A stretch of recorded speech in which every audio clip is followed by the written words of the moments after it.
From the center of the galaxy, this is ForceCenter, a show about Star Wars pop culture and the ultimate adventure, ranking things in Star Wars. This is Star Wars Ranked. And that's up with Joseph Grimshaw, Jennifer Landa, and we are here to continue our search and our discussion and our adventure ranking vehicles in Star Wars, moving on to the prequel trilogy. Joseph, that topic alone is bursting with possibilities.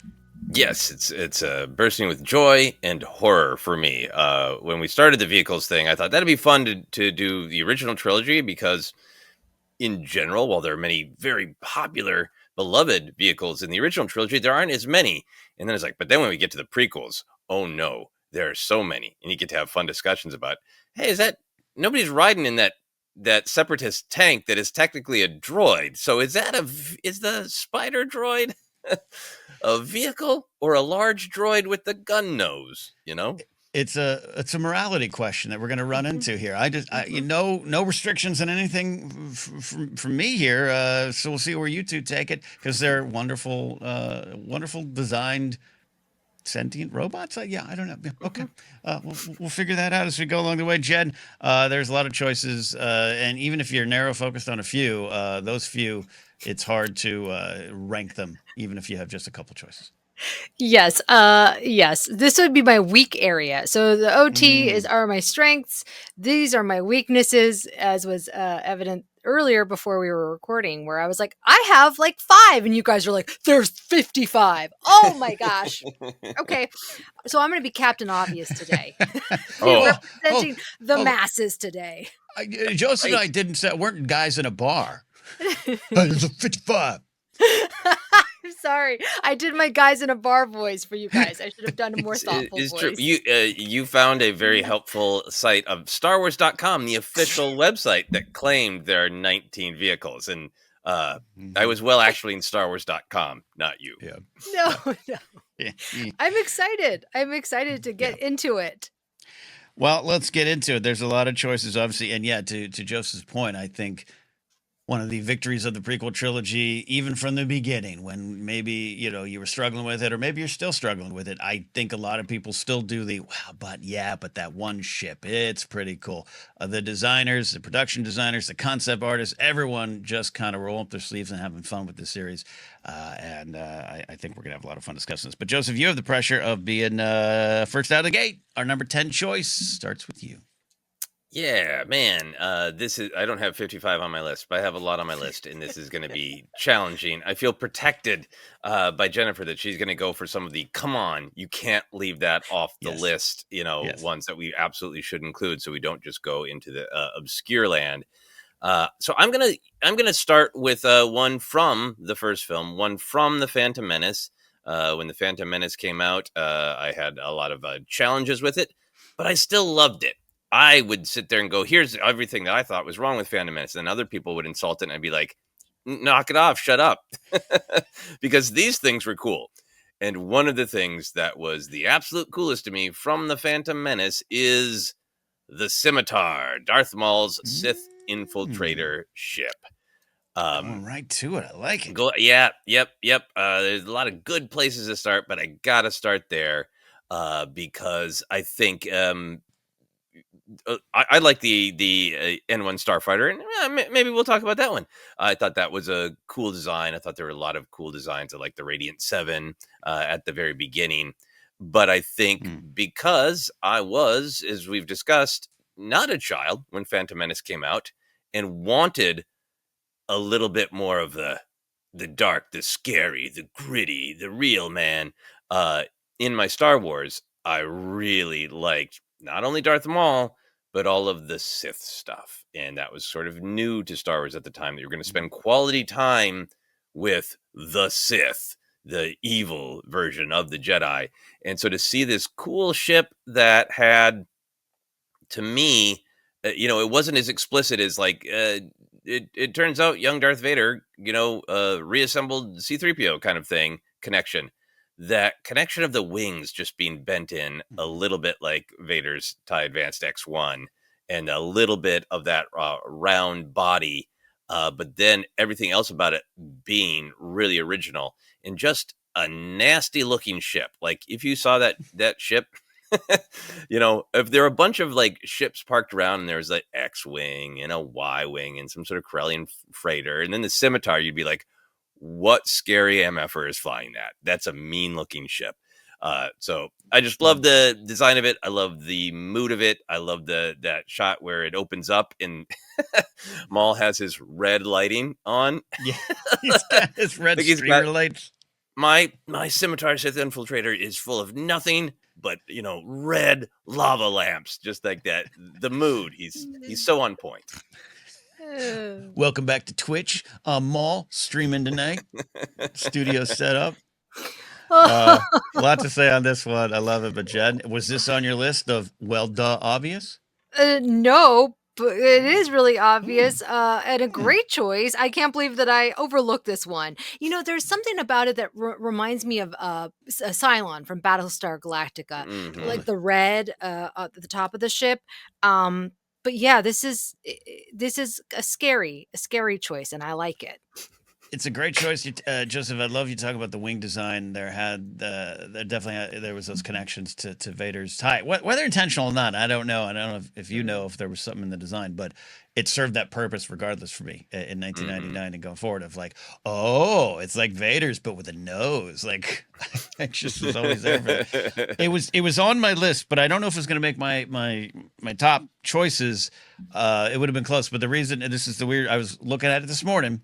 And that design, and you're right, that great scene where he opens up and you get to see into his RV. I have lately been going down the rabbit hole of YouTube influencers who move into vans, where I got stuck in that, and I just watch these videos of them. They convert vans and boxcar trucks, and they go out into the wilderness and they shoot these, vlogs that are essentially high quality movies.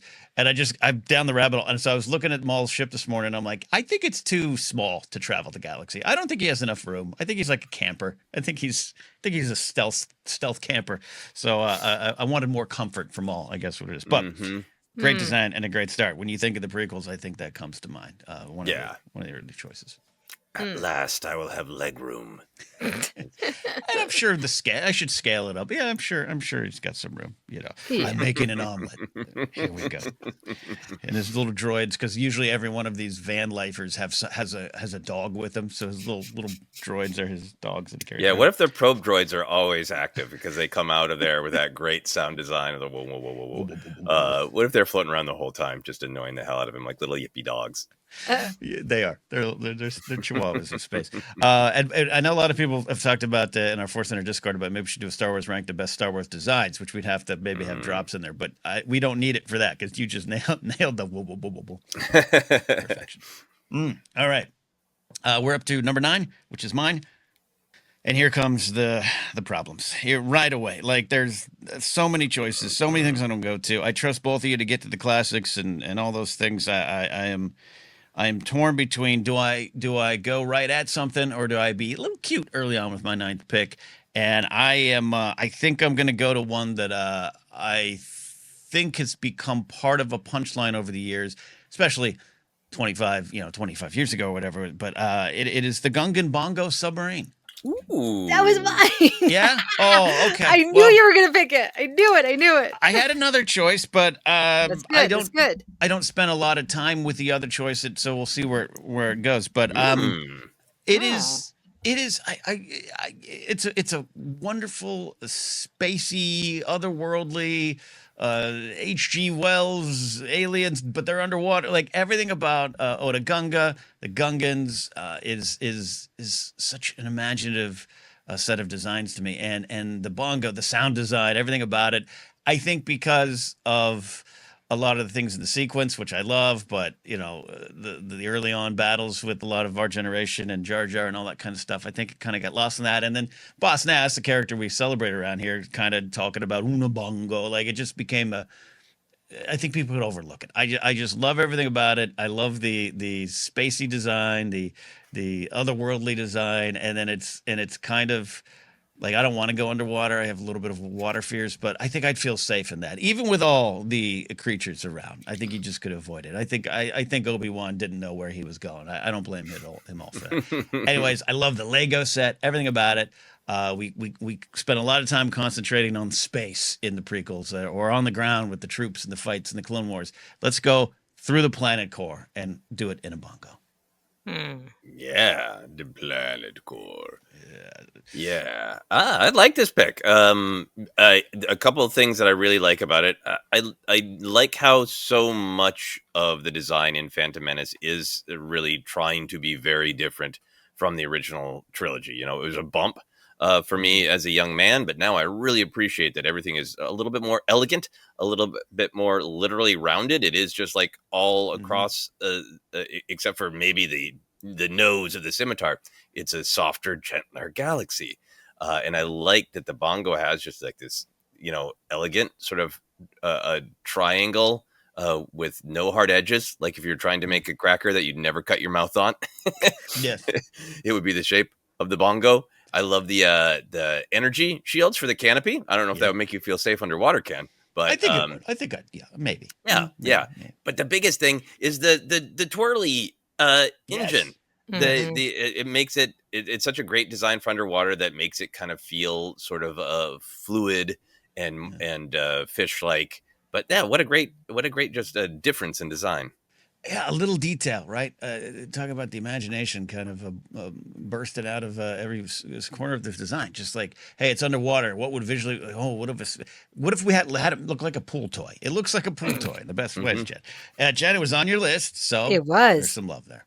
Yes, because it looks like a manta ray and the tentacles from the back, right? Yeah. Like, I just thought that it was such a cool design, and I remember watching it in the movie theater and going, "Whoa, we're going underwater in Star Wars!" Like that was very exciting, and it was also terrifying because I have a fear of the ocean, and I knew I'm like some monster is going to come out from the depths of this water, and sure enough, 2 monsters come. But yeah, it has so many great, obviously the classic line, but I also love Boss Nass's line of "Wisa give Yusa una bongo." See, yeah. We have so much fun quoting that I think you overlooked the wonderful designs of the bongo. Well, there you go. It's on the board. We're traveling through the planet core, but we're not done, Jen. All right, I put a little pressure on you. Took away from one of your choices, but maybe it's easier. You got the number 8. I don't know what I'm doing because I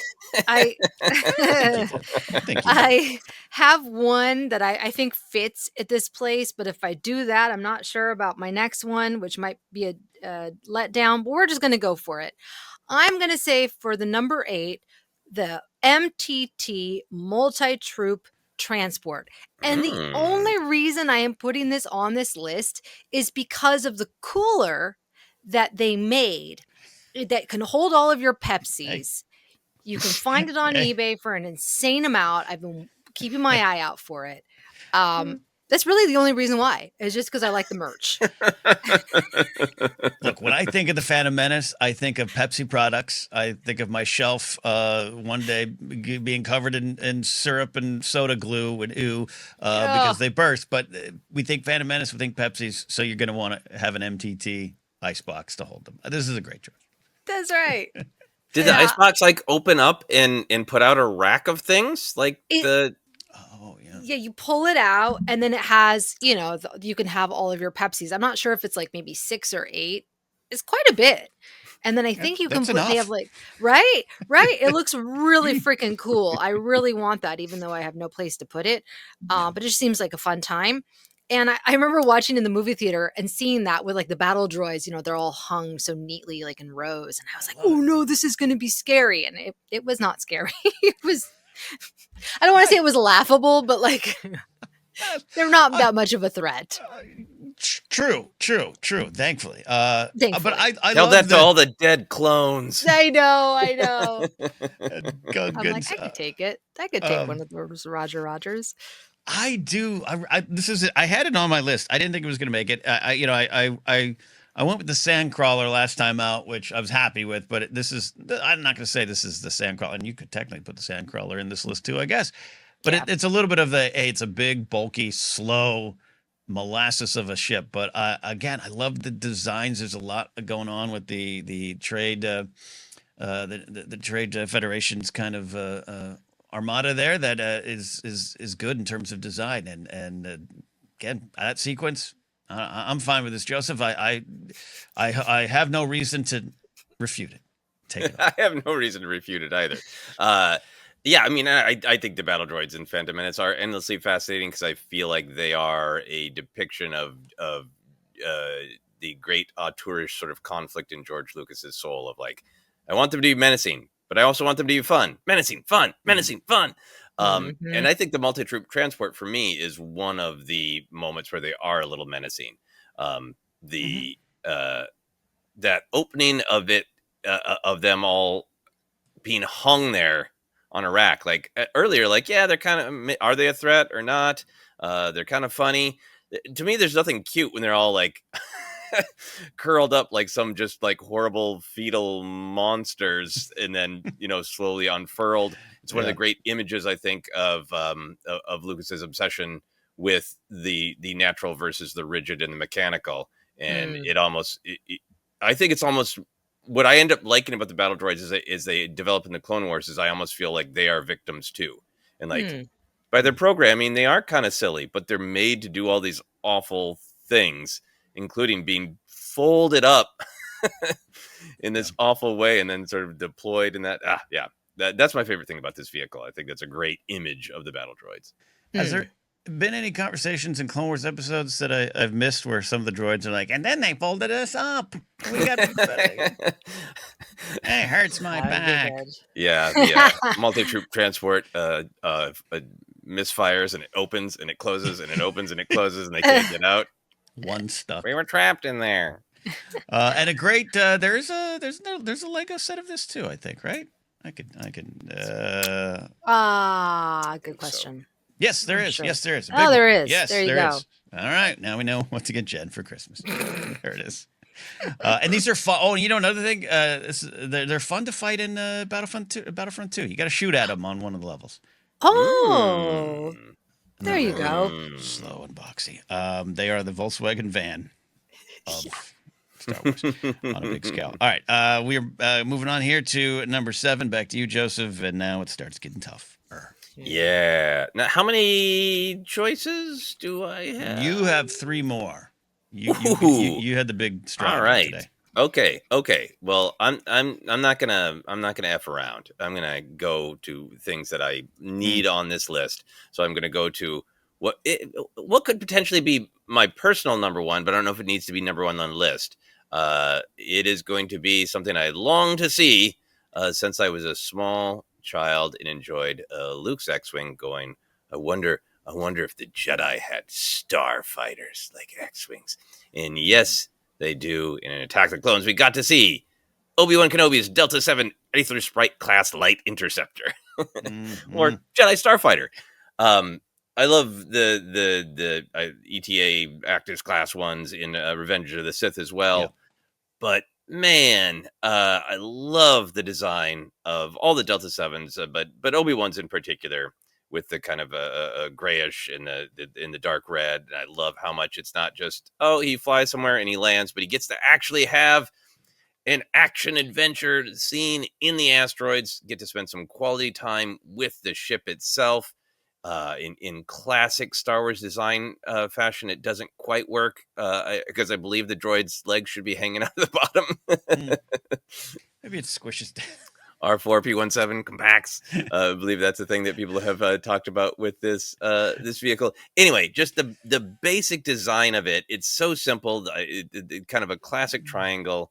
I remember from back in the day, before Attack of the Clones even came out, and they would release all the little making of videos, and Lucas talking about the design of it being a little evocative of the Star Destroyer triangle, but it's got that cool fin at the back, right above the cockpit canopy, that gives it this like great energy and great forward motion.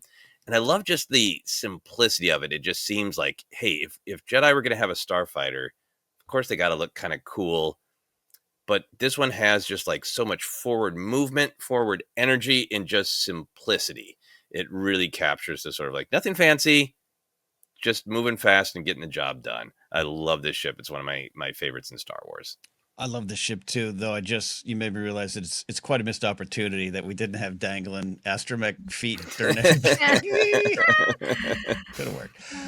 Yeah, absolutely love it. It is like a toy-like concept, which is dangerous to say when you're talking about Star Wars because that's often used against Star Wars. But just like Jedi, and their own personal vehicles. This is a match made in heaven. Of course they would. And you can make some, comments or ask some questions about should they have had their. Yeah, they got to get around the galaxy to do their missions. It's not a bad idea to have their own little fighter ships there. And I do think they should name them and form some attachments to them. Sorry, Yeah, I believe that's in it's a High Republic, right? Where Oh. Bell, what- right? yeah, with Bell, they're supposed to just be they're interchangeable. Go get your ship. Mhm. And Bell takes the same one every time and gave it a name, and they seem very. I mean, they're very assigned, obviously in the Clone Wars era, but either they use the same ones or they get repainted every time they choose one because that's Obi-Wan's and Anakin has his, and Plo Koon has his, and they remain consistent. I love both designs from episode 2 and episode 3, but this one.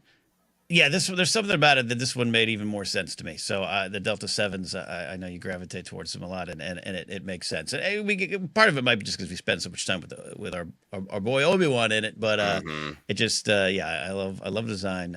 It's a wedge of justice flying through space, Jen. See, this is why Joseph, you and Ken needed to go before me because I didn't remember this ship. But then when I saw it, I'm like, oh, of course, this is a great ship. I love the simplicity of the design. And really for me, like it's the color scheme that grabs me. Yeah. It also reminds me of like a paper airplane, which I just think is kind of funny. Just like the shape of it. That's Right? not wrong. Yeah, and the Lego vehicle is really, really cool, and I imagine would be fairly easy to build. It says 7 and up, but with me, I don't know. I'll give it to my kids, and they'd build it faster. I own one. I think it's the Anakin one. But I didn't. It's so funny how it came to my possession. This is back in the old job, and every 30 days we clean out the lost and found, donate things, everything above board, everybody. But we'd throw a lot of stuff away. It's just useless. And so I'm in my security director office, and one of my officers comes in and goes, "Hey, wait, you like Star Wars, right? You want this?" And it was just an empty shell of Anakin's Stealth 7 Starfighter toy. And I was like, yeah, okay. Yeah, I'll take it. It didn't even have a cockpit. It does look like a paper airplane. So I love that. I had such a relationship with this ship in the toy aisle in 2002. I really needed to watch my money, and I wasn't supposed to be buying anything, but I kept passing it and like literally in the toy aisle, pulling out my credit card, Oh, like no. a movie, looking at the credit card, looking at the ship, going, "Should I do it? Should I do it?" Never did. You didn't do it. No. Oh, No. There's still time. that Still was a time. smart decision. There's still time. But I might get one on eBay later today. I don't know. There you go. There you go. There we go. All right. I am going before you, Jen. I'm number 6. You'll be number 5. But here we go. All right. I'm gonna. I gotta leave that one for higher. I'm gonna take a risk with that one. That one's it's got to be higher. All right. I'm gonna go, and I'm gonna start what apparently might be a little bit of a controversy based on our ForceCenter Discord. I'm gonna go with the low altitude assault transport, what I have called the LAT for decades. Last episode out, we talked about AT-AT versus AT-AT, a timeless Star Wars debate. Then in our Discord, I forget who, I'm not calling anyone out, someone said, I mean, the LAAT, I don't know who calls it a LAT. And I was like, I've called it a LAT from day one. I don't know what else to call that. You see Republic Gunship. Republic Gunship, that's good. But like, it says LAT. It's LAT. It's a LAT. And I think if you're in a field of a battlefield at a field of war, a theater of war, you would not be like, grab the low altitude. What was assault transport? You'd be like, give me a LAT. Let's do this. Get on there. So, anyways, I love the design. It is. It reminds me of a Huey from Vietnam or a Vietnam era thing, and maybe that connects to my G.I. Joe roots. I don't know. I just love it. I love the shots on Geonosis. Some of the zooms in, the zoom in kind of choices they made. That shot of the rockets being Reloaded, and in a time where I was like not sure where my fandom was with these films, this was one of those ships that I went, yeah, but it does have those things, and I like those things. So everything about it just kind of sings for me in terms of design, both military vehicle and that kind of way, but also just a very sci-fi meets the real world kind of design. It's a helicopter for the clones, and that's why I love the Lat, and I'll call it that. Mm. This is beautiful. This is chaos. I was I was saving that for higher on the list. So Oh. this beautiful shoot. chaos. Okay, I love boy. it. Good. I love it. Okay. Maybe there's some controversy about what to call it, Ken, but I do not think there's any controversy about liking this ship. I have wasted hours simply researching on toy sites the differences between the extremely expensive toy versions of the Republic gunship that have been released. Man, I think this is one of the best designs of the prequels. I think it's that perfect blend of real world with space fantasy. You start with like, yeah, it's a troop deployment thing, but it is also kind of a helicopter. But it's so like bizarre in the beautiful little details. I love the side bubbles for gunners. Like that's like a helicopter thing. That's that especially military helicopter, right? To have a gunner and I'm sure a station. And they could have just had the doors open. There's a gunner, but it's like, well, we need to leave the doors for the Jedi to jump out, so we need to add a little bubble for the clones. And the thrill, the Geonosis scene, I think, is really added to by the gunships. They're not just a cool design; they're designed so well for the action of war to play out, and all the scenes you get to see from the bubble gunner doing their cool cutting, with the laser, to the Jedi hopping on and off. The greatest line of Yoda dialogue around the survivors of perimeter create. We wouldn't have without the Republic gunships. Yes, because he gets a clear view of of where he wants to land. And as they go on, there is something I think about to me because of that when I grew up and the nature of them is sort of helicopters, that there's a very like a sad Vietnam, connection. But then as they go on and they get painted in the Clone Wars animated series and in other shots of in Revenge of the Sith and that it's another way that the clones' individuality shines is through the Republic gunships and that kind of World War II vibe of we're gonna hatch our kills on here. And it becomes a little turns into a little bit Memphis Belle. Yeah, absolutely. Which one of my favorite films of all time. Yeah. Anytime you're seeing these in the air, especially the Battle of Geonosis, like a Jimi Hendrix song starts playing. Watching a Vietnam doc. Again. No, love it. I'm glad you're bored. I wanted to make sure it was on there. I trusted both of you as we always do on this show, but. I just love it. I love the dual cockpit. I love it. You're right. It's home to so many great scenes, timeless in their own special ways, including Padme falling off one, or Ki-Adi-Mundi jumping up on Mace Windu casually walking off one. Yep. You want me to smell from the Jedi Order? Jen, Jen, thoughts on which Hendrix song plays or the lad itself?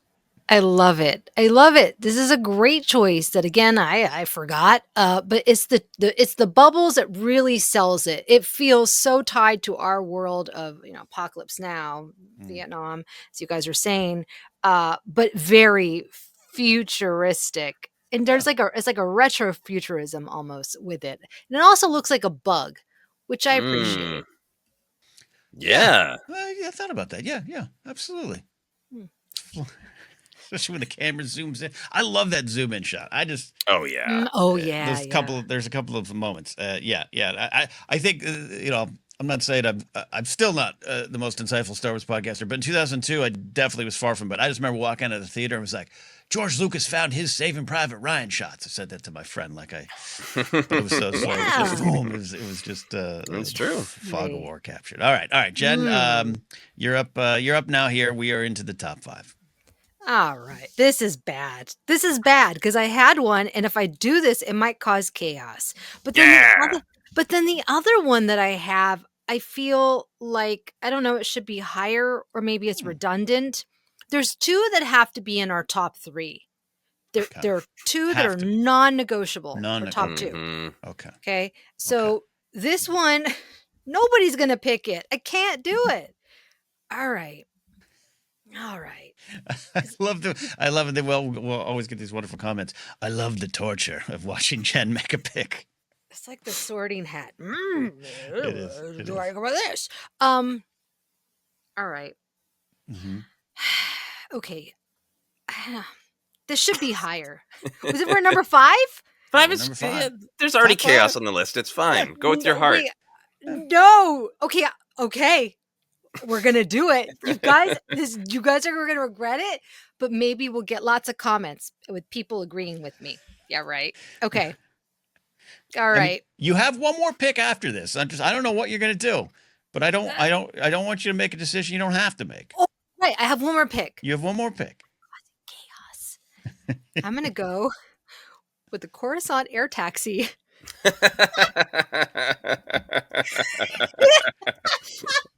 Okay. You have one more pick. All right. Okay. All right. I'm clicking. I literally have to, I know what there's it is. a lot of them. Are you talking about like the one that in Phantom Menace that the kind of first one we meet? Yeah. I guess maybe I'm thinking more like the Clone Wars, but no. Well, that's the photo. If you're on Databank, that they put the photo, but it's the 2 rows of seats, and it looks like a turtle shell with people in it. Do you know why I like it? To me, it is. Out of all these sleek designs and cool things, this to me was when I was a kid, most representative of what the future would be like. It's very reminiscent of something you might find in a future Disneyland, right? In the Tomorrowland. It's kind of like the People Mover, but in the air and not on a track. And no like top over you. And that's the other thing with Star Wars and their lack of, guardrails. Here is an open air taxi in the sky. You could just fall out if things went bad. Almost 6,000 levels up. Yeah. Yeah, exactly. It's impractical, and yet it reminds me of the Jetsons. It's very, I don't know. It just makes sense. Hence why it's number 5. It is number 5. It is a world builder for me. It is builder. When you talk about some of the things going on in the prequels, it is expanding the Star Wars story, but it's expanding Star Wars worlds back to a time where it was more functional. You had mentioned earlier, Joseph, a softer time, if you will, and this would be here. And it's used often. It shows. I mean, the fact that they're showing a picture in the Clone Wars, they're actually, if you go to the databank, it's the Cad Bane episode when he does he makes his debut in the network or Cartoon Network order. So you got assassins and bounty hunters just traveling along, gnats flying in their teeth while they go to their mission. But it's in use a lot, and it's a simple, direct design that would be there. I'm here for you, Jen. For the people. For the people. I think this is great, Jennifer, because there can be a desire to gravitate in these vehicles discussions to the exciting and the all battleships and fast excitement, right? Yeah. But part of what makes the prequels special is that George Lucas was interested in showing more of the galaxy, world building, showing how societies actually function and how they might fall apart, and a little bit more not literally pedestrian, but a little bit more pedestrian lifestyle. And so I think it's great that we saw things in the original trilogy that were a little bit more practical, the Sandcrawler and Luke's speeder and that. but this is extremely practical. The the Wikipedia page for it says Coruscant air taxis, also known as the Easy Ride Passenger Airspeeder. Yep. I love that name. They were used to Mhm. ferry their passengers from one destination to another. And they were allowed free travel. These air taxis were able to leave the auto-navigating sky lanes in order to take the most direct means to their destination. Jennifer, you picked a vehicle that symbolizes the politics of transport, and that things should be designed to make it more easy to navigate the city. This is like congestion pricing in New York, the politics of the Coruscant air taxi. It can skip the rigid sky lanes and go directly where it needs to go. Beautiful. This is wonderful. You dropped the mic for me. Thank you both for formulating my argument Look, on this controversial pick. no, it's a controversial pick. It's going to get some pushback, but we're here for you. And I'm happy that it's the first time I've never had to cross a choice off my list. I've been doing ranked. I Never like had to it say- better. I like it when we torture ourselves to try to Yes. not leave off something that's like, come on. Yeah. But at the same time, it's way more fun to actually have the passion and to know that you responded to this Yeah. vehicle in that fantasy of the Jetsons world, the world of the future. That's great. That's what I would Yeah. take. Yeah, I wouldn't be flying in a starship, let's put it that way, as too sketchy. Too sketchy. This I would take. Yeah. Well, even your choice of the MTT works on this level too, where it's like, why did you like it? Because you wanted to hold your Pepsis in it. Like that's part of why we love Star Wars stuff. This is part of where we go. So hey, great stuff. But now, Joseph, the pressure does really start to move to you. 2 more choices for you, but you're here at number 4. Yeah, no, the pressure is on because there's things that I feel should be in the list, and we get to the wonderful dance of like, I'm pretty sure Ken or Jennifer will do that, but okay. There is still a space bus from Attack of the Clones for Jen to list. So Yeah, I mean, Space bus. look, man, Oh, the refugee ship. or something. refugee ship's great. Yeah, no, I got a bunch that I want to pick, but you know what? I'm going to go with, well, no, because Ken's probably going to do that. Then we're going to have more than one of that. So then we're going to, screw it. You know what? I'm going to be influenced by Jennifer, and I'm going to go with my heart rather than trying to overly manufacture the list. I'm going to go with a vehicle that I know has to be on this list, and that is a pod racer. But I'm going to go with a pod racer close to my heart, and that is Teemto Paglius's pod racer. Teemto is one of my favorite little pod racer weirdos. He's one of my favorite Glupshido weirdos. Featured a little bit in the film itself. He's got a pretty significant moment in the film itself, but I fell in love with him from the Phantom Menace narrative video game for the PlayStation 1. At least that's where I played it. So I like him, and I wanted a pod racer on here, but I actually do. I kind of like his is one of the best. Like, look, Anakin's is amazing, and like the pod racer, Sebulba's with the huge, upsettingly large engines with the X. Yeah, but Teemto's got these nice streamlined engines, and the weird circular pod that he actually sits in, which is just like a cool, weird design and serves him well when his pod crashes. Yeah. Because it has a natural rolling feature that I think Genius. saved Teemto's life. This is a dangerous, exciting, streamlined, fast racer built to look good and to roll and save your life when you crash. I mean, other people are just getting launched straight out of their pods, right? Or it's going to flip once and you're crushed and you're trapped. Not Teemto. You can roll forever. I think there's a character named Ralph Nadar who helped campaign for a better pod race safety, and this is the result. This is a great pick. I know Teemto means a lot to you, and I just happy to have a pod on the board. And we would be really remiss if we didn't list a pod. And this is wonderful. And you're absolutely right. I don't know if it could have saved rats.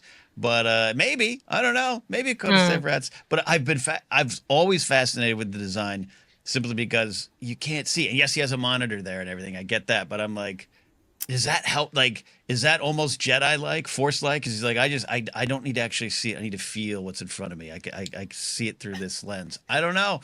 And then he tosses a drink back and jumps into the pod. He can dart. He can look out either side. Yeah, always good. But you can Feel do that. you can do that in a Coruscant taxi. You can't do that in a pod. Look, the pod race sequence is legendary for a reason. And the designs, the sound design, I could live in that for a long time. So this is a great choice. But Jen, Teemto thoughts on maybe some of his habits that he might need to clean up before racing. Oh, I just love the color scheme of this. I'm just going to go with the superficial. The color scheme I think is really cool. The fact that his little cockpit or whatever that is like a cochlea, very cool, or like a tire, I suppose, that you could roll around. Mm-hmm. Yeah, I would not have chosen this, but it's a great design. That's all I got to say about that. It's a great And design. now I'm really rethinking my air taxi choice. Nah, No. you gave us one of our rethinking that. Gave us one of our best moments. All right. Yes, you inspired me to go with Teemto, so thank you. It's a good Teemto. choice. Go with your heart. Well, that helps me remove one choice there, and I have my final selection here, coming at number 3. And we're in the, do we go with something that is, expected, something that I absolutely love, or do we go something that I really want to feel deserves some representation when we're talking about wonderful, weird sci-fi designs? So with that in mind, I'm going to go with unique. I'm going to go with you. You inspired me. Jen inspired you, Joseph. You inspired me to go with something that I think about often, and I thought a lot about in 2002 of like, what was that and how did that work? It is Dooku's Solar Sailor. Nice. I love that ship. It is so. Talk about Attack of Clones, 1950 sci-fi. This tiny little ship, and then he takes off, and then it puts out a sail. The elegance of it, and the Dooku of it all, and the fact that it's and I don't even, right now, as I'm so far removed from trivia and all that kind of stuff from Star Wars. I don't know who made it. I don't know where he got it. I just, in my head, the dude who has sassy pajamas, who enjoys the finer things in life, is like, I shan't get to crawl across the galaxy in some bruiser of a ship. I want to sail. Boom, and then it comes back in, and it's this little, tic tac of a ship. That's the aliens that are visiting us. They're solar sailors. We just haven't seen the sails put out. I love the design. It is everything I love about the prequel era designs in terms of just those at Lucasfilm having fun and just using their imagination. And we're going to get the sequel trilogy ships, which is, I think, has some of that, but also is like harkening back to what we knew. And I know there's conversations about that. And the original trilogy is groundbreaking and dirty and lived it and wonderfully clunky. This is elegance. This is Dooku, and this is a true space ship. This is what you'd want to go around the galaxy with. I think it's a smooth ride. Man, I love this. I'm so happy you chose this one. This is on my list, and I was debating between this and Teemto. So look, we follow our hearts, and everything falls into place. It's beautiful. It's beautiful. This design is one of those you didn't have to go that hard, George. Like, I know he didn't design it, but in terms of like what he approved and what he insisted.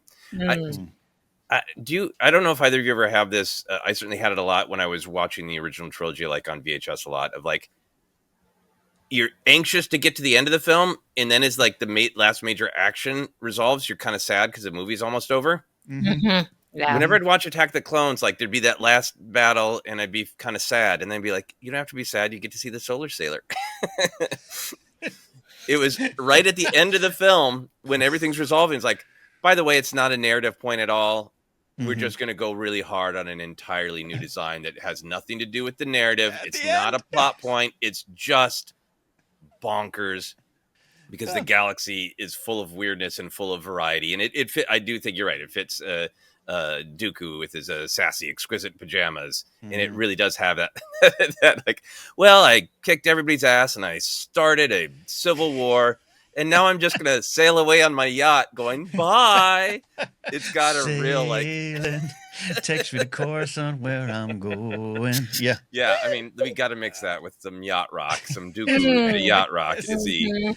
It's just also, floats away, flipping off the galaxy, God bless on a George. yacht. Yeah. God bless George for loving the Hammer films and coming up with this idea. Just every movement he has, and the just, it's Christopher Lee, man. We're so fortunate to have him in Star Wars. And yeah, you're right. It's like a meme. Started a war, went sailing. Like, it's good. And yeah, at the end, and what I know, I've mentioned this over the years of discussing Star Wars, but like, we listened to the soundtrack before, right? The Qui-Gon's Noble End and stuff. So I had the Attack of the Clones soundtrack, and I was fascinated with the end credits theme, just imagining what it was, and it wasn't even close to what I imagined. But it has that kind of like, I don't know how to describe it. I'm bad with music, but like that kind of like you're floating down to a planet, and it matched. That's the only part that matched was the solar sailor heading to Coruscant. It was otherworldly, and that's part of why it connects to me. And my love of Dooku has just absolutely grown over the years when you really analyze who he is, and what he means to the story. And so the fact that he's got this ship that is elegant on the surface and then transforms into a deadly little bead that flies around and pokes at you like a little wasp. I don't know. I like it. Jen, would you like to sail away with us with the Solar Sailor? This is a great choice. It's funny because it's elegant and yet it kind of looks like a cockroach, which is just like Dooku. That's Dooku. Yes, Dooku. Yeah. So it's fitting. It is really wild. It's a wild design. And I just love it. Like you're saying that George just had so many whims. He's like, yes, let's go for it. Yeah. A lot of risks. Yeah. Yeah. No, it's risky. We didn't have anything like this before. Didn't have anything. And we had Phantom Menace to take us in, but yeah, this was unique. So anyways, all right. Number 3, Dooku's Solar Sailor, which means Jen, you're on the board with number 2, your final pick of the day. I do this to myself and I box myself in because if I choose this, then the other one I have has to be number 1. And if it's not, I have failed. If I choose the other one, then it feels like it's too low on the list. I think I know where you're going, but all the cards are you and Joseph's hands at this point. I can't this always makes me nervous then too, to have to guess the 2 that Jennifer thinks should be at number 1 to not let her down. There's 2 that like the everyday Star Wars fan is gonna know, to give you a hint. Right. And I'm thinking of one of them for sure, and I don't know what you think the other one is. You're definitely thinking of the Fluttercraft, right? Of the Fluttercraft? Oh shoot, what does that mean? Okay. All right. So I'm gonna trust that you're gonna pick this number 1. And if not, I failed with the air taxi choice. And number 2, the Naboo N1 Starfighter. Okay, the 2? reason why I didn't number 2. Yeah. The reason why I didn't put it at number 1 is because the other one I think should be number 1 because it's the most recognizable. But that's me. Oh shoot. Okay, you know what? I changed my pick. No. I changed my pick. No, you can't. You can't. No. Chaos. No, shoot. Chaos must reign. You can't. I'll say right now, because I don't want to be distracted while talking about how great the N1 is. I don't know what you're thinking of is the other number 1. Do you, Ken? No. I was thinking the N1 would be number 1, or had the best chance of being number 1. Not saying that I thought that was going to be it, but maybe everybody watching or listening is like, you fools. I can think of iconic ships, but okay. Anyway, Chaos. It'll be good. Chaos. I shout out to Scotty, the Bombad cast, who the other day told me, he goes, Star Wars ranked in the past. It was great. I listened to it. The new version is my favorite thing because of this type of stuff. This is bad, you guys. This is bad. See, I messed it up. We should have had somebody else come in. No. Because, oh, shoot. All right.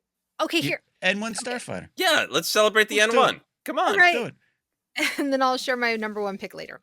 Okay, so the Naboo Starfighter, to me, it's a very sleek design. And I remember seeing it and being like, this is a new era of Star Wars. it with the people freaked out about the mod speeders or whatever being like brightly colored. This was like shocking to me with this chrome and the bright yellow. I was like, it's so sleek. To me, it did not represent Star Wars, and yet now it does. It represents that era so beautifully. It, again, another risky design, but it's gorgeous, and I love that it has continued on in The Mandalorian in a new way. It just really, it's like kind of I don't know, like saying suck it, haters. We're bringing it back. That's Din Djarin's exact words. Suck That's it, actually haters. the name of his ship. It's on Orbash on the side. It says "Suck it, haters." No, that episode was it? It's the Book of Boba Fett. It's the Book Was of it Book of Boba Boba? Fett. Oh, sorry, it's Yeah. Book of Boba Fett. But that's a love letter to this ship. Absolutely. Bryce Dallas And I Howard think- and her team shot the hell out of it. And what the ship, and it isn't, and I think there's something in it of what the ship represents of a better time, a joyful time, Right. No, and it's and the bright yellow, and it stood out, and it's the first Star Wars Lego set I think I officially bought, which I still have it put together in a box somewhere out there. It is the American graffiti of Star Wars ships. It is absolutely a hot rod for George to play with. I love everything about it, Jed. Yeah, absolutely. Yeah. I think that to me there's this difference between the original trilogy and the prequel trilogy, and I think some of it is definitely perspective of generations. The original trilogy didn't have as many starships, so you memorized them all.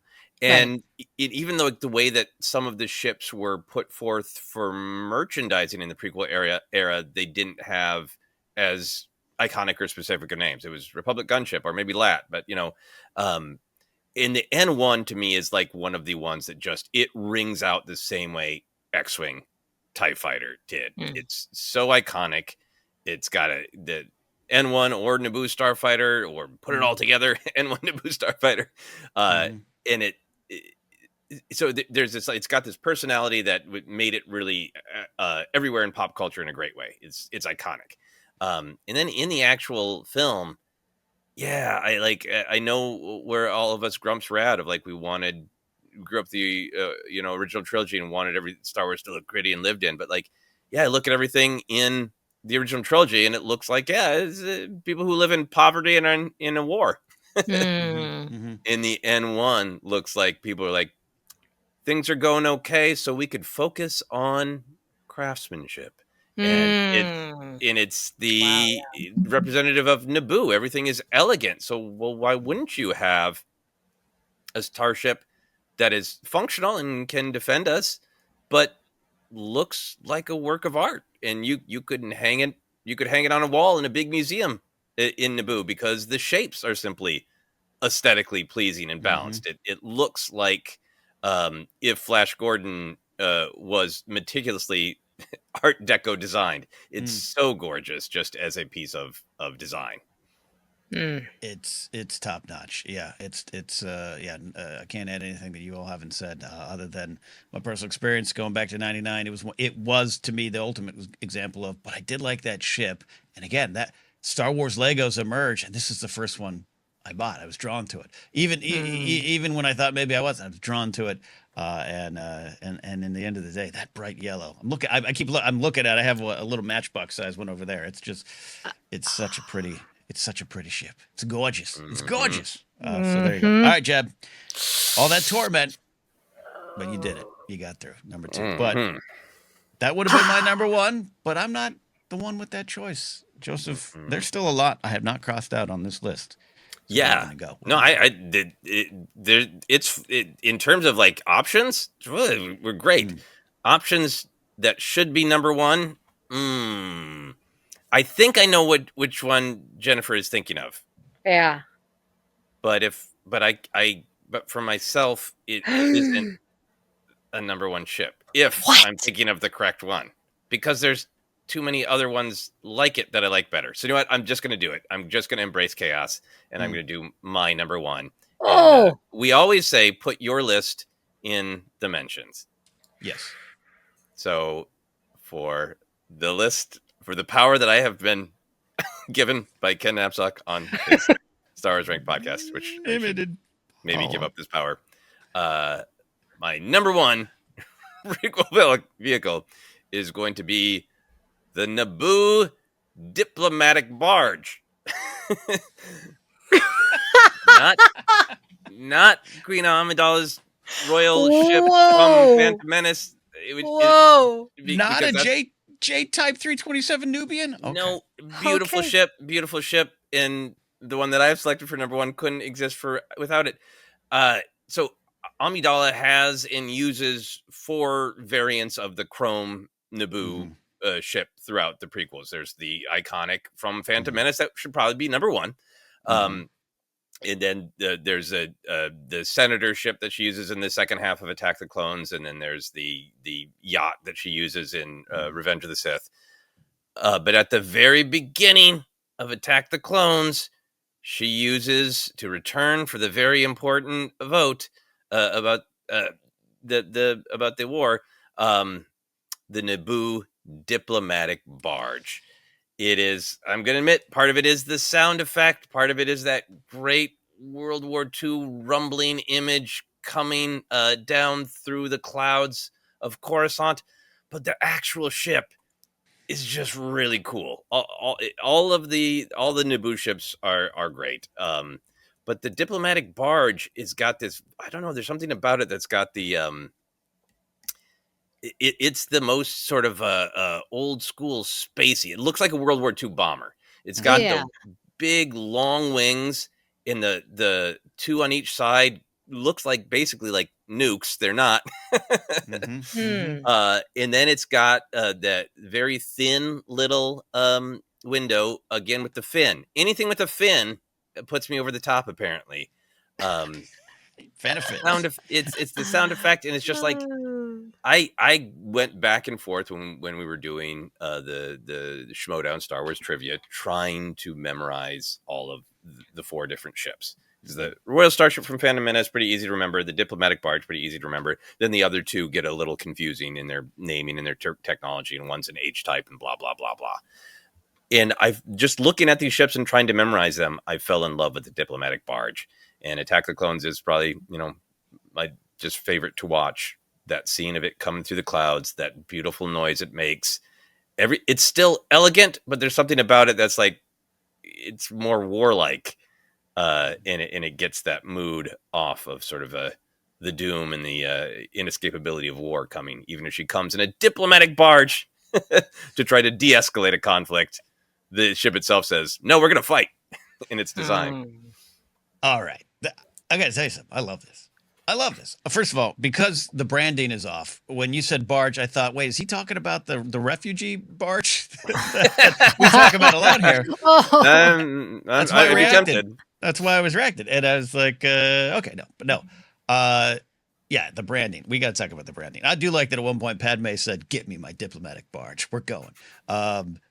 It is a beautifully shot sequence. I love everything about it. The sound design. I remember sitting in the theater, and you always play that game when you're in a Star Wars movie for the first time, the saga films particularly, where you're like, how are they going to start? Are they going to pan the camera up? Are they going to pan it down? Like, I love The Force Awakens. Like, oh, we're actually kind of looking up. I get lost in my head on that kind of stuff. I just remember everything about that sequence. Sky Captain and the World Tomorrow-ish vibes and Flash Gordon vibes. Everything about it, which should have set us all off on what was coming in this 1950s sci-fi kind of film. Going through the clouds. Of course, it looks great. We got the N1s. It's a beautiful sequence. It is everything I love about prequel era ships and vehicles, which includes the sounds, includes the entire package. I love this. Is it controversial? Yeah, I think it is. Maybe the N1. People might want the N1. There's a lot of choices we'll list. But if everything you're describing is what like I said, I love all this stuff about the prequel ships. And it's all here in this barge, Jen. It's the barge. Was this on your list? The barge, the diplomatic barge. It was not. It was not. But you know what? It's a good choice. It is reminiscent of like a Boeing bomber, as you're saying. Or just like a DC-10 era, Yeah. Yeah, yeah. And of like, when I was thinking of like the Naboo Royal Starship, Mhm. I'm not as much of a fan of that one, except for Rick Same. Lee. But this is a much better choice. One I would not have picked, but I appreciate it, and this is why we here at Force Center, we do things differently. We do. So it was the Naboo Royal Starship that you were. No, Oh, okay. What was the No. number one that you were thinking of? you guys, Anakin's pod racer. It has to be. It has to be. He built It has it. to be. It He has to built be. it. He It's built one of it. it's like one of the best sequences in all of the prequels. The pod Your race or words him are building it? working, but yes, The pod. his pod, it looks like two cigars with a carriage. But that's the point. It's smaller. It's smaller and slimmer than the other pod racers. It's That is truly the the point. underdog of Yeah, the pod no. racers, which is Okay. what makes us root for it. Just like the way that it looks. I guess Mhm. I'm just thinking of in terms of like, marketing. No, Yeah. you're probably right. You're probably right. I think I had myself biased because I felt like we put a pod racer on the list, and I love the pod racing sequence, and I love I don't know. Anakin's feels like it's beautiful. It's gorgeous, and I love the like slim engines and the exposed chunks in that. It's But great. it feels like they designed Anakin's and went like, "That's cool. Now let's make a bunch more that are kind of bonkers." So like, I like his pod racer a lot, and you're right. There's probably a ton of people writhing in actual physical pain that we didn't put it on the list, and it's not number one. But for me, it's that same thing with the diplomatic barge. Like, okay, if I want to put a pod racer on the list, I am going to gravitate to one of the weirder ones. More the design, the actual Yeah. design. And for me, I think Mhm. I was choosing based on like a feeling that I get when I see it, right? That's true. As opposed to the That's actual like not wrong. schematics. No, Yeah. Not no, wrong. no, no, Well, no. No. Well, Okay. next time we'll have Jennifer do the top two no, for safety. no, I should be on the outskirts. Give me like 10 through 8, and then you guys cook at the end. No. 'Cause I'm gonna come up with a weird thing. No, because then we wouldn't have a taxi at number 5. We can't have that. We gotta have a taxi Yeah. at number 5. Diplomatic barge might not have even made it on the list. I was absolutely going to put the N1 at number one. Yeah. Because to me, that's like Yeah. absolutely the number one. But here we are with the diplomatic barge at top. I'm not joking. That sequence, I could live in the opening of Attack of Clones for quite a while. I love everything about it. Great list, but there's a lot left on the list here, so we like sharing some close calls, some honorable mentions. I absolutely love the what is it? The Have AG Juggernaut, which makes its return in Rogue One. I was a kid. I don't know why I didn't get into construction. I don't know. I was a kid. I was obsessed with big construction trucks, like the big giant, 14-story yellow trucks that you'd take boulders out in. I had books of them as a kid, and the Juggernaut just immediately brought me back to that when I was in the theater. Love that. Yeah, I did put on the list, Joseph, the Sith Speeder, because the Scimitar is a great Bloodfin. choice. Yeah. Yeah. Yeah, but it's like, what Maul also needs? A motorcycle. Let's give the guy a motorcycle. I love He that. really is like everything else in the film. I love the tension of Phantom Menace of like everything else can be sort of kind and weird, and the battle droids aren't too threatening. And then Maul is just like, I'm Satan and I have a motorcycle and everything about me is red. And Get your motor running. He's just heading into Mos. I love everything about it. So those are some of my choices. I have a couple more, but Chad, what almost made your list? What was there an ice cream truck I missed in the background? It's close. Close. I had one that this was going to be chaos if I had done this one, which is the Stap. Is that how you pronounce it? The Stap? No. Right? I love the Stap. Yeah. It's so absurd. It's like a Segway, but also a pogo stick. And it has blaster cannon, so it's not that like mild mannered. The single troop aerial platform is on my list too of Same. runner-ups. Yeah. Well, probably should have put that at number 5. No, you can't. It's not a taxi. I'll tell you that much. It's not an easy ride. Yes. No, you know why I love it? I love it simply because of the trailer. Whichever one of the Phantom Menace trailers it shows up in, I remember me and my friends, and they'll probably deny this. We were in our shared living room in our apartment in Granada Hills, and we were like, "Dude, it's like the speeder bikes, but it's like the early, it's ooh," and we just did that for like 5 minutes. Joel Casey, you can't deny it. I was there with you. I love the design. I love the sound design of it too. That's all I had. That's all I Okay. had on my list. Yeah, Besides the other great. ones. Some for you, Uh, Joseph. Yeah, the in the controversial, are they vehicles or large sentient droids? Mm-hmm. In the Battle of Geonosis, the spider droid, the smaller one, Mm. is great. The Hailfire droid, I The remember walking out Hailfire. of the theater going, Yeah. it's just wheels that shoot you. Come Yeah. on, Yeah. how cool is that? So those are on the list. Anakin's the speeder that Anakin steals in Attack of the Clones Mm-hmm. is up there too, with the shout out to American Graffiti and the color scheme and that whole tradition. And then the last one for me on my maybe list was Grievous's ship, the Soulless One. Um, it's just it's sleek, silver, brutal. It has always looked to me like, I don't know if this is a part of the design, that somebody looked at an actual Magnum gun in the real world Mm. and said, "What if that was a ship? Like if it was a Kind of. transformer, the Soulless One would turn into a brutal chrome Magnum gun It's like in Grievous real Tron. life." Yeah. Yeah. Yeah, like Megatron's Grievous cousin. Tron. Yeah. Yeah, Megatron's cousin. yeah, Um, yeah. Magnum 3357. You know. So I love the Soulless One too, but what I love about it, whereas like if the N1 Starfighter is the the T-bird racing down by the lake or the river for pink slips or something like that, that one always looked like the dad who had the sales job in 1952 driving home. And it's a classic car established, but it was and I loved it for that there. Um, well, okay, so a couple I was going to add, if that was your final big one, right? Mm-hmm. Okay, the armored assault tank, the AT, if you want to say it like that. Mhm. I love it. I absolutely adore that. We could sneak it in if we ever do something else. Clone Wars ranked episodes. Mm-hmm.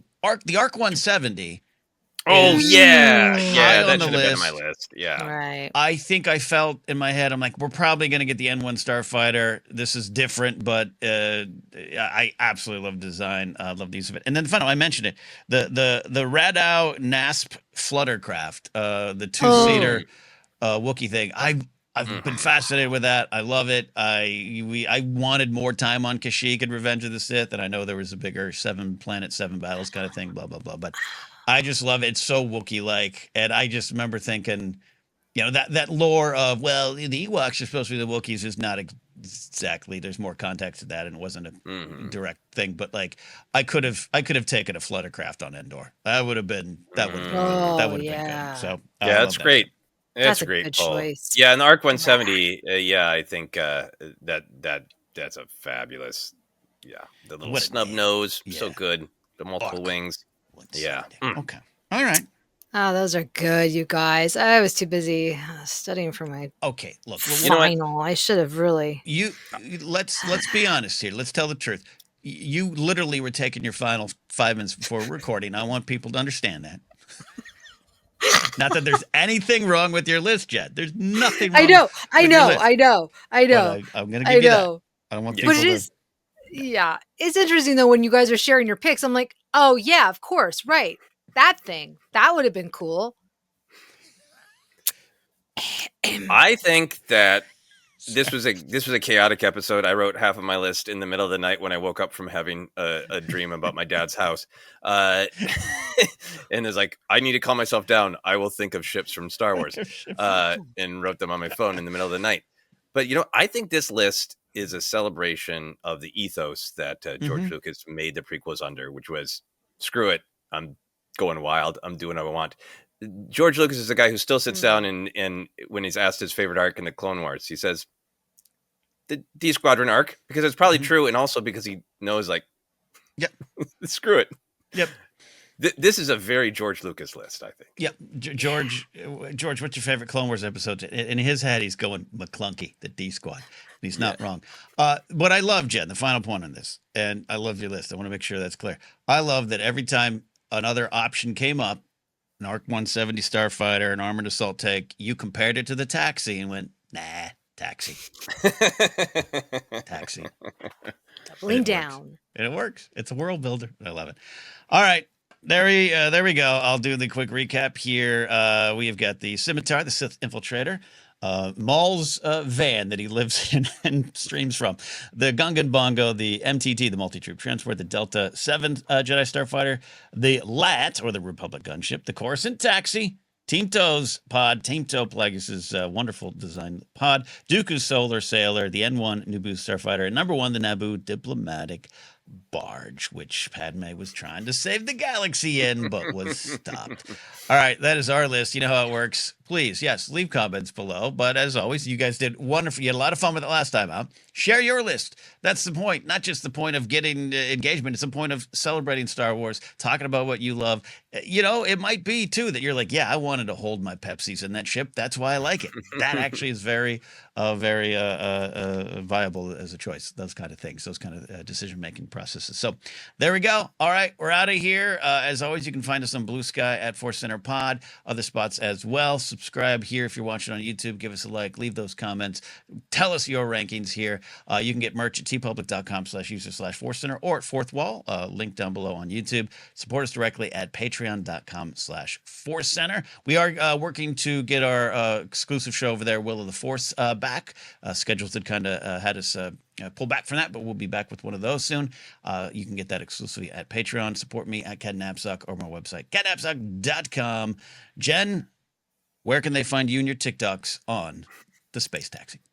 You can find me and all my collectible chaos at Jennifer Landa on Instagram, Blue Sky, and TikTok at Jennifer Landa 1138. There you go. I kid. I love the choice, Jen. Okay. Joseph, take us home. You're still putting together this wonderful feature film you're working on. They can get updates and support that as well. Where can they do that? Yeah, you can find me on Blue Sky, and you can go to my website, josephscrimshaw.com, for links to information about the film and my blog, Finish Your Monsters. Maybe we should just swap and put the Naboo Diplomatic Bridge at 5 and put the air taxi at number 1 where it belongs. It's an easy ride. Anyway. There you go. All right, that's it. I can rip up my notes. Star Wars has been ranked.